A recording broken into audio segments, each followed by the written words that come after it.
Story 1. The Cursed Book. My name is Miles, and I've always had a passion for collecting rare books. It started innocently enough, with trips to secondhand bookstores and estate sales.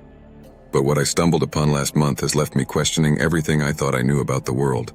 It was a rainy Saturday afternoon when I found myself in a dusty little bookstore on the outskirts of town. The Ink Pot was the kind of place where the smell of old paper and leather filled the air, and the shelves were crammed with forgotten treasures. I was rifling through a shelf of old, neglected books when I spotted it, an ancient leather-bound book with no title. Its cover was intricately embossed with strange symbols, and it seemed to emanate a curious, almost magnetic energy. As I picked it up, the shop's owner, Mr. Thompson, appeared from behind a stack of books. He was an elderly man with a grave expression that contrasted sharply with his otherwise kind demeanor. His eyes widened when he saw the book in my hands. "I see you found the grimoire," he said, his voice low and serious. "A grimoire?" I echoed, intrigued. "What's that?" "A book of spells, rituals, and dark magic," he explained. "This one has a particularly sinister history. I advise you to leave it be." Of course, his warning only fueled my curiosity. "I'll take it," I said, ignoring the unease that settled in my gut. Mr. Thompson hesitated, then sighed. "Very well. But remember, some books are better left unread." That night, I couldn't wait to dive into my new acquisition. I sat in my study, surrounded by the comforting clutter of my book collection, and opened the grimoire. The pages were filled with strange symbols and texts in an unfamiliar language. As I flipped through, I found a handwritten note tucked between the pages. It was from the previous owner, detailing how the book contained rituals for summoning and controlling supernatural entities. The note warned that once the book was opened, the reader would be marked by these entities. I chuckled at the melodramatic warning and set the note aside. Little did I know, my life was about to take a dark and terrifying turn. Over the next few days, strange things began to happen. At first, it was subtle. I'd hear whispers in an unknown language just as I was drifting off to sleep or catch fleeting shadows out of the corner of my eye. I chalked it up to an overactive imagination and the power of suggestion. But soon, the occurrences became harder to ignore. Objects in my apartment moved on their own. Books fell off shelves, lights flickered, and I started having vivid nightmares of ancient rituals and dark, shadowy figures. One night, I woke up to find the grimoire open on my nightstand, its pages glowing faintly in the dim light. I heard a deep, resonant voice coming from the book, calling my name. "Miles!" I tried to close the book, but an invisible force held it open. Cold sweat dripped down my back as I turned to see a dark, shadowy figure looming over me. Panicking, I shut the book with a loud slam and the figure disappeared. Desperate for answers, I returned to the ink pot the next day, but found it closed. A handwritten sign on the door read, "Closed due to unforeseen circumstances." Mr. Thompson had vanished without a trace. Feeling a mix of fear and frustration, I reached out to Lisa, a local historian and an old friend from college who specialized in occult texts. When I explained my predicament, she agreed to help. Lisa arrived at my apartment the following evening, her eyes widening as she took in my disheveled appearance and the chaotic state of my home. "Miles, this is serious," she said, examining the grimoire. "This book was created by a cult that practiced dark magic. They believed they could bind powerful entities to their will, but their experiments often ended in disaster. We spent hours poring over the book, trying to decipher its contents. Lisa discovered a ritual that might banish the entities and seal the book's power. However, it required a personal sacrifice. We had to offer a piece of our own essence. The night of the ritual, my apartment was filled with an oppressive atmosphere. As Lisa and I began, the entities grew increasingly aggressive. Objects flew around the room, and an ear-piercing shriek filled the air. We struggled to complete the ritual, and just as we finished, a blinding light enveloped the room. The entities were drawn back into the book, and the chaos ceased. Lisa and I collapsed, exhausted. "We did it," she said, her voice trembling. "But you need to get rid of this book, Miles. Bury it in a consecrated place to ensure it remains sealed." I followed her advice, driving out to a remote churchyard late that night. I buried the book deep in the ground and said a prayer, hoping it would be enough to keep the dark forces at bay. Life slowly returned to normal, but the experience had left a mark on me. Every now and then, I'd hear faint whispers or feel a cold presence watching me. Lisa reassured me that it was just residual energy, but I couldn't shake the feeling that something still lingered. Weeks passed, and just as I began to relax, I received a letter in the mail. It had no return address and was written in a familiar, elegant handwriting. My heart pounded as I read the note. Dear Miles, you may have buried the book, but you cannot escape its mark. The entities are bound to you now. Beware the full moon, for it is when their power is strongest. Yours truly, Mr. Thompson. I stared at the letter in disbelief. Mr. Thompson? How could that be? He had disappeared without a trace. My mind raced with questions, but one thing was clear. The nightmare was far from over.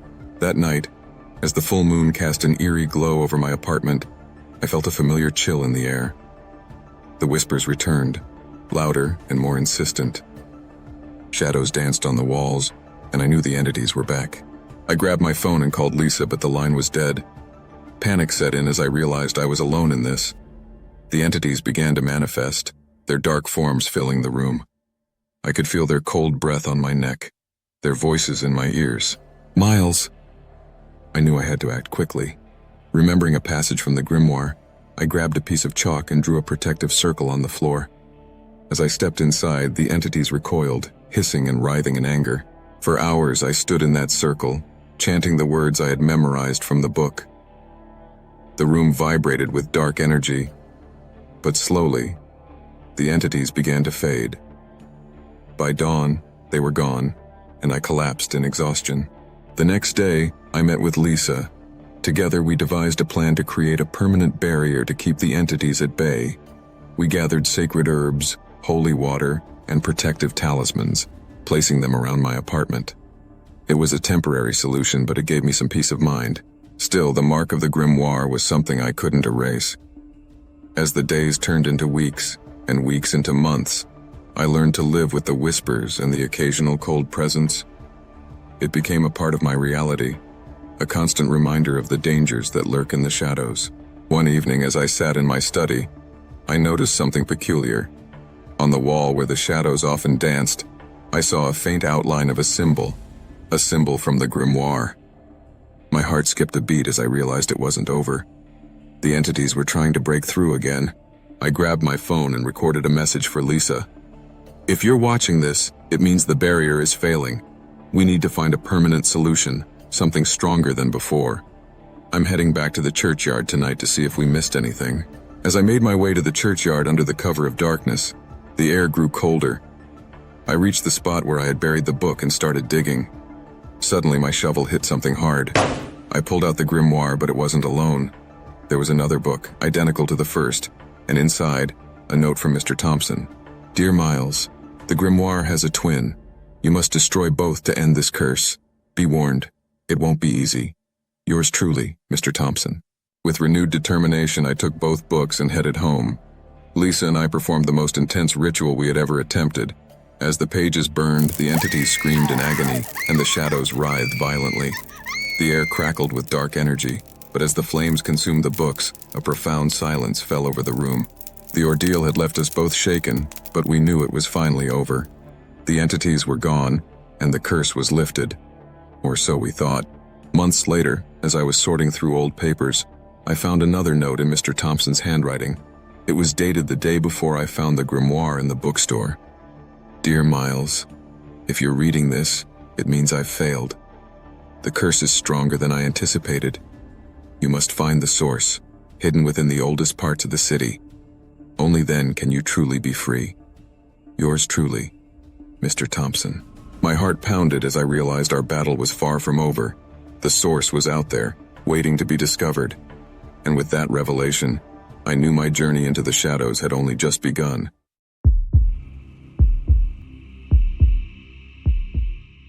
Story 2, The Ghost Frequency. My name is Carter, and I've been a radio enthusiast for as long as I can remember. There's something almost magical about tuning into obscure frequencies and uncovering the hidden signals that fill the airwaves. But what I experienced recently has forever changed the way I view my hobby. It all started one Friday night. I was in my basement surrounded by a mess of radios, antennas, and cables. I'd been working on building a new shortwave receiver, hoping to catch some rare broadcasts. As I scanned through the frequencies, a peculiar signal caught my attention. It was faint, barely audible, but there was something deeply unsettling about it. At first, it was just a series of clicks and static. But then, beneath the noise, I heard it. Faint whispers and eerie, indecipherable sounds. I couldn't make out any words, but the tone was haunting. Intrigued, I decided to record the signal and analyze it later. The next day, I played the recording for my friend Alice, who had a background in audio engineering. She listened intently, her brow furrowing as the whispers played through the speakers. "This is weird, Carter," she said. "It almost sounds like voices, but they're distorted, like they're coming from somewhere far away." I nodded. I thought the same thing. "Do you think it could be some kind of encrypted message?" "Maybe," she replied, though she didn't sound convinced. "Or it could be interference from some old equipment. Where did you pick it up?" "Near the decommissioned military base on the outskirts of town," I said. "You know the one that's been abandoned since the 80s? Alice's eyes widened. "You mean Fort Thornhill? I've heard stories about that place. They say it was used for all sorts of secret experiments during the Cold War." Her words sent a shiver down my spine, but my curiosity only grew. "We should check it out," I suggested. "Maybe we can find out where this signal is coming from." The following weekend, Alice and I drove out to Fort Thornhill. The base was a desolate, overgrown ruin, its buildings crumbling and covered in graffiti. We made our way to the main communications building, hoping to find some clues. Inside, we found rows of old, dusty equipment and stacks of forgotten documents. As we sifted through the debris, Alice discovered a file labeled Project Enoch.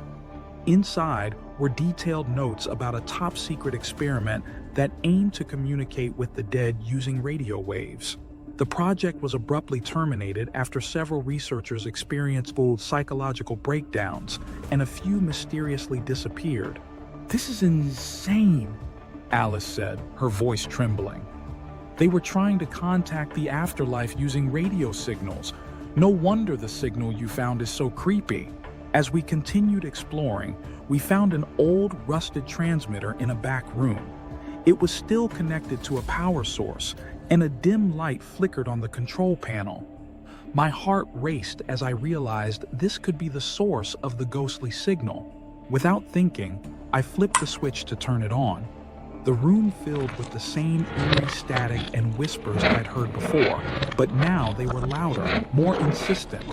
Suddenly, the air grew cold, and I felt a presence behind me. I turned to see a shadowy figure standing in the doorway, its eyes glowing with an unnatural light. "Who are you?" I demanded, my voice shaking. The figure didn't respond. Instead, it raised a hand and pointed at the transmitter. Then, just as suddenly as it had appeared, it vanished. "Carter, we need to get out of here," Alice said, her voice tight with fear. I nodded, but as we turned to leave, the door slammed shut, trapping us inside. Panic set in as the whispers grew louder, filling my mind with a cacophony of voices. I felt a pressure building in my head, like my skull was about to burst. "Help us!" The voices merged into a single desperate plea. "Free us!" Alice grabbed my arm. "We have to shut it off." I stumbled to the transmitter and fumbled with the controls, finally managing to switch it off. The whispers stopped abruptly, leaving a deafening silence in their wake. The door creaked open, and we bolted from the building, not stopping until we were safely back in the car. As we drove away, Alice turned to me. "We can't just leave it like this. Those voices, they were asking for help. We need to figure out what's going on and how to stop it." I agreed, though the thought of returning to Fort Thornhill filled me with dread. Over the next few days, we researched Project Enoch and its lead scientist, Dr. Harrison. We discovered that he had been obsessed with the idea of using radio waves to communicate with the afterlife, believing that certain frequencies could open a portal between our world and the next. Alice and I decided to visit Dr. Harrison's old home, hoping to find more information. His house was a dilapidated mansion on the edge of town, rumored to be haunted. We found it abandoned, but filled with old papers and journals. In his study, we uncovered a hidden room behind a bookshelf, filled with more equipment and notes. One journal entry stood out. It detailed Harrison's final experiment, where he attempted to bind spirits to a transmitter. He believed he could control them, but instead, they became trapped in a liminal space, unable to move on. He was playing with forces he didn't understand, Alice said, shaking her head. And now those spirits are stuck. We found a blueprint for the transmitter at Fort Thornhill, along with instructions for a ritual that could potentially free the trapped spirits. It required a combination of radio frequencies and ancient incantations, and it had to be performed at the site of the original experiment. Reluctantly, we returned to Fort Thornhill that night, armed with the journal and a portable radio. As we set up the equipment, the air grew thick with tension. The whispers returned, more urgent than ever. We began the ritual, tuning the radio to the specified frequencies and reciting the incantations. The room seemed to pulse with energy, and the shadowy figure reappeared, watching us silently. As we reached the climax of the ritual, the whispers reached a fever pitch, and the figure stepped forward. "Free us." With a final burst of static, the transmitter sparked and went dark. The air grew still, and the shadowy figure slowly faded away. The oppressive atmosphere lifted, and for the first time, I felt a sense of peace. "We did it," Alice said, her voice barely above a whisper.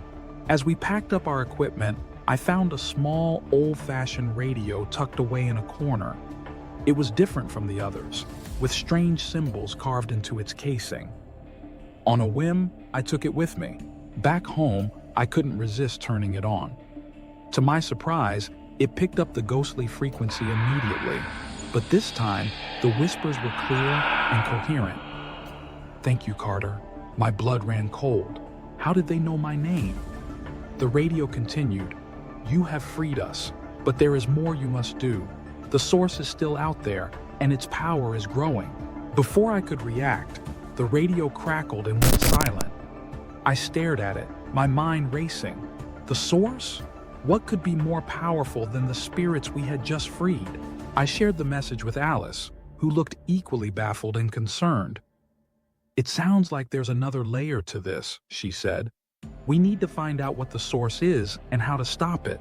We delved back into our research, uncovering hints and clues that pointed to a deeper, more sinister force behind Project Enoch. Dr. Harrison's experiments had opened a door, but the source was the true power that lay beyond it. It was an entity of unimaginable strength, capable of manipulating both the living and the dead. As we pieced together the puzzle, a chilling realization dawned on us. The source was not confined to Fort Thornhill. It had spread, influencing other frequencies and drawing in more unwitting victims. Our battle was far from over. With renewed determination, Alice and I prepared for the next phase of our journey. We knew we were up against something far greater than we had ever imagined, but we couldn't turn back now. The whispers had become a part of our lives, a constant reminder of the darkness that lurked just beyond the static. One night, as I lay in bed, the old-fashioned radio crackled to life once more. The whispers were faint but unmistakable. "Carter, the source is near. Beware the full moon, for it is when its power is strongest." My heart pounded as I realized our time was running out. The full moon was only days away, and we had to act fast.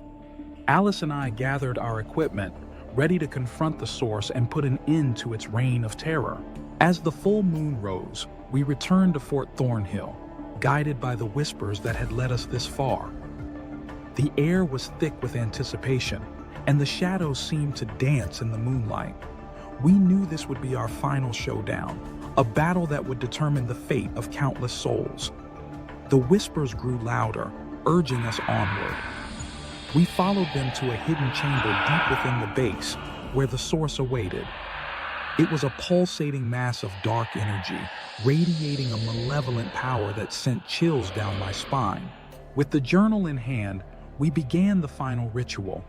The air crackled with energy as we recited the incantations, the source thrashing and writhing in response. The oppressive atmosphere pressed down on us, making it difficult to breathe. Just as we reached the crescendo of the ritual, a forceful blast knocked us off our feet. The whispers grew louder, screaming in our minds. I tried to continue the incantation, but the words twisted in my mouth, becoming incoherent.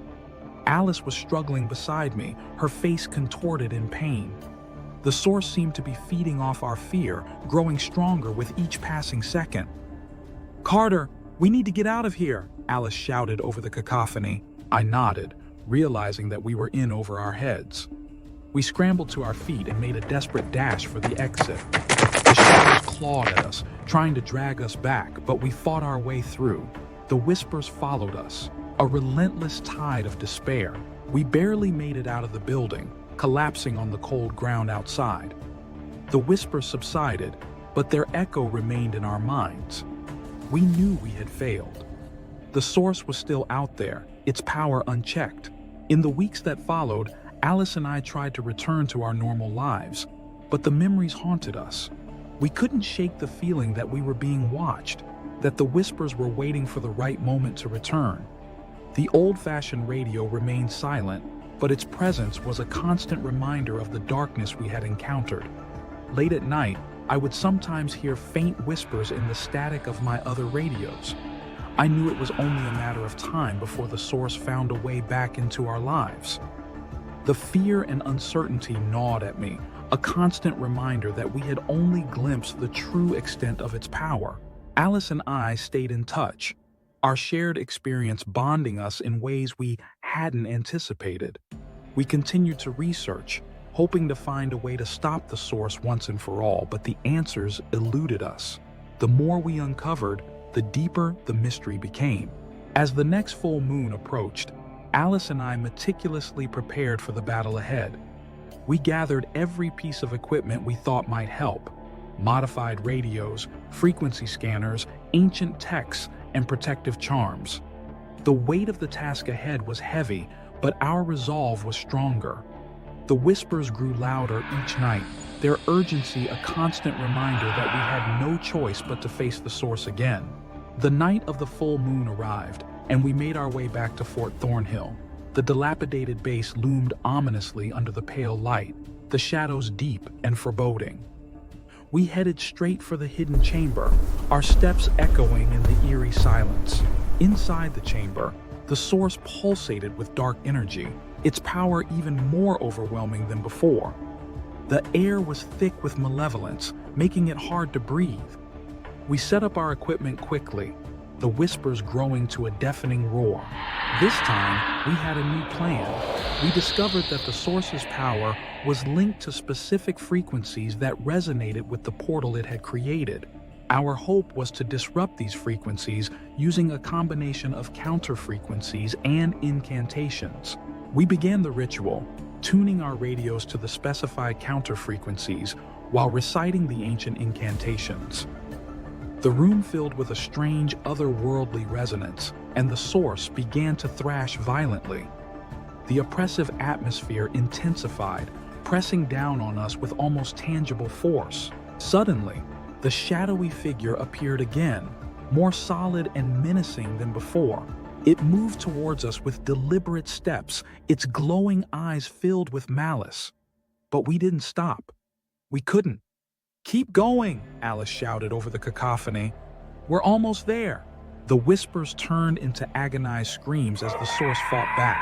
I felt a sharp pain in my head, like my skull was splitting open, but I forced myself to keep chanting. The frequencies from our radios began to harmonize, creating a powerful counterwave that clashed with the source's energy. With a final, desperate surge of effort, we reached the climax of the ritual. The source emitted a blinding flash of light, and the shadowy figure let out a bone-chilling scream. The energy in the room surged, and then everything went still. the oppressive atmosphere lifted, replaced by an eerie silence. The source had vanished, leaving behind only a faint residual hum. We stood there, panting and exhausted, trying to process what had just happened. "Did we do it?" Alice asked, her voice trembling. I nodded, still catching my breath. "I think we did." As we packed up our equipment, a sense of cautious relief washed over us. The whispers were gone, replaced by an almost serene silence. We had done it. We had faced the source and won. Back home, I turned on the old-fashioned radio one last time. To my relief, there were no whispers, no static, just the ordinary hum of the airwaves. I couldn't help but smile. In the weeks that followed, life slowly returned to normal. The memories of our encounters with the source and the spirits lingered, but the fear had diminished. Alice and I continued our research, determined to ensure that nothing like this would ever happen again.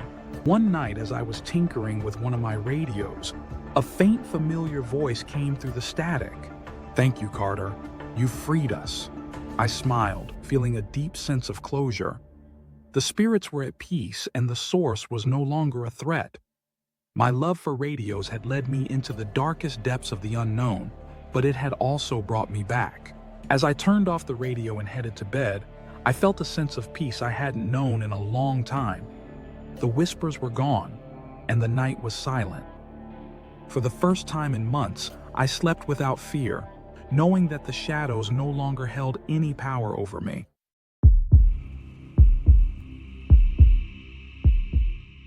Story 3.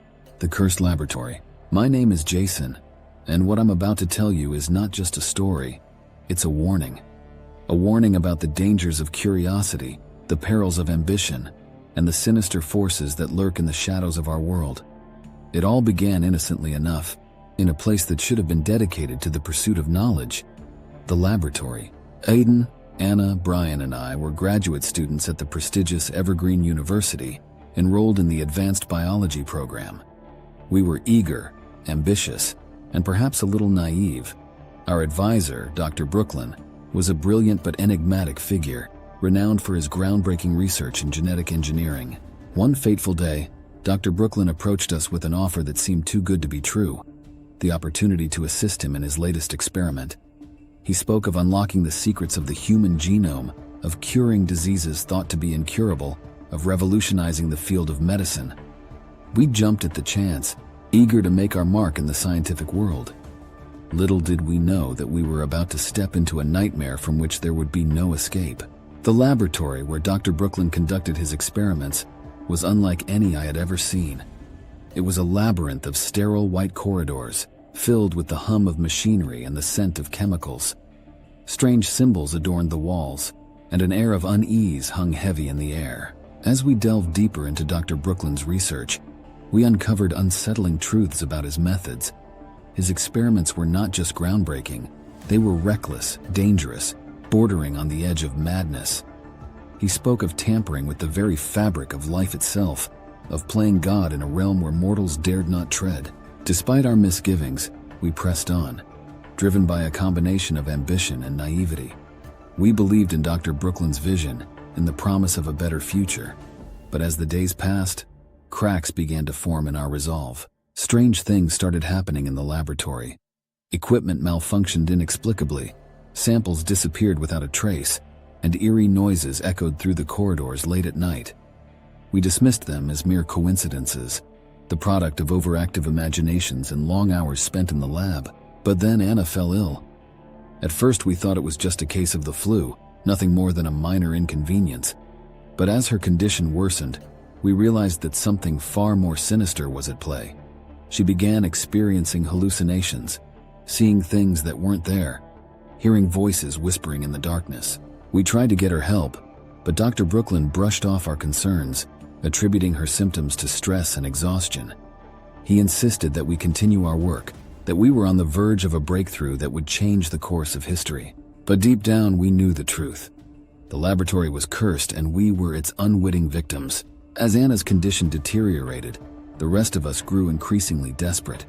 We searched frantically for answers, poring over Dr. Brooklyn's notes and scouring the internet for any information that might help us understand what was happening. But the more we learned, the more terrified we became. We discovered that the laboratory was built on the site of an ancient burial ground, a place steeped in dark rituals and forbidden knowledge.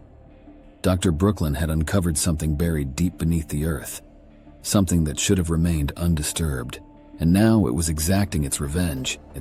In our darkest hour, when all hope seemed lost, a glimmer of light appeared on the horizon.